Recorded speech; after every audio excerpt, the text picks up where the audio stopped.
Mister মহারাজ মুখার্জি তো আপনার নিজের ছেলে। মহারাজ,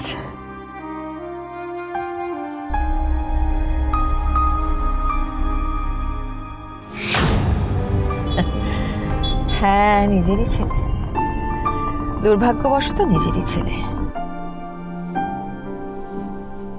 10 মাস 10 দিন গর্ভে ধারণ করেছি ওকে আমি। নিজেরই মা আমি ওর, কিন্তু মা হিসেবে আমি ফেলিওর। মানুষ করতে পারিনি, অমানুষ তৈরি হয়েছে একটা। আপনি কি সেই জন্যই চান না পূজা ওর সঙ্গে থাকুক,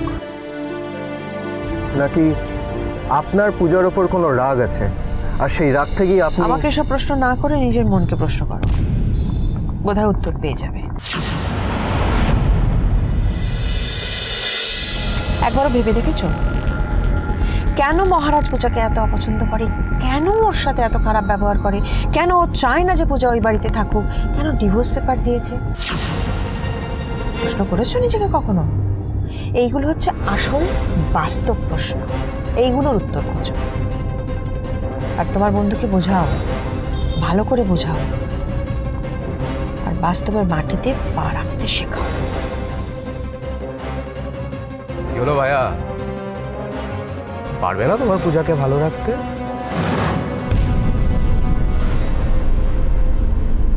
বলো।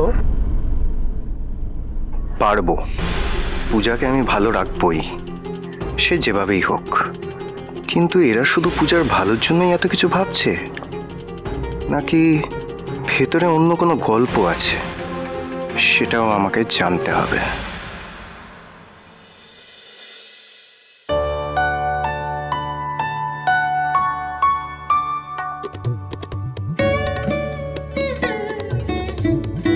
বন্ধু, হ্যাঁ এই যে নাও।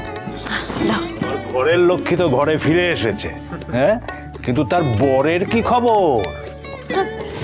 আর খবর কেন? আপনার ছেলে কারোর খবরে খবরের ধার ধারে না, সে তার খবর নিজেই তৈরি করে, জানেনই তো। আর খবর নিতে গেলে তো অন্যকে খবর বানিয়ে দেয়। আমরা তো নেহাত ভাই বোন বলে বেঁচে গেছি, কিন্তু এবার আর বাঁচবো তো বন্ধু? যা সব বলে এসেছি বাড়ি ফিরে আবার দক্ষ যক্ষণে বাদিয়ে দেয়। এই কি কি সব বলেছিস? হ্যাঁ, কি বলেছিস আবার? বলেছি গায়ে গন্ধ উঠছে, জামা চেঞ্জ করে আসতে। বলেছে হুকুমুকো হ্যাংলা। এ বাবা, বলেছে মাথা তো নয় যেন গরম তাওয়া। হ্যাঁ, এসব কি বলেছিস? তোর আরে এইসব শুনে তো আমারই ভয় করছে। করুক, যতই ভয় করুক, আর আমার সাথে ও যা ইচ্ছে তাই করুক, কিন্তু আমি থাকবো, ওর পাশেই থাকবো, আর দেখবো ও আমার সাথে থাকতে চায় কিনা। প্লিজ মিস্টার মাথা গরম, প্লিজ তুমি একটু মাথা ঠান্ডা করে সেজে গুজে আমার সামনে এসে দাঁড়াও তো দেখি। এবার সবাইকে ভুল প্রমাণ করে দাও প্লিজ মিস্টার মাথা গরম।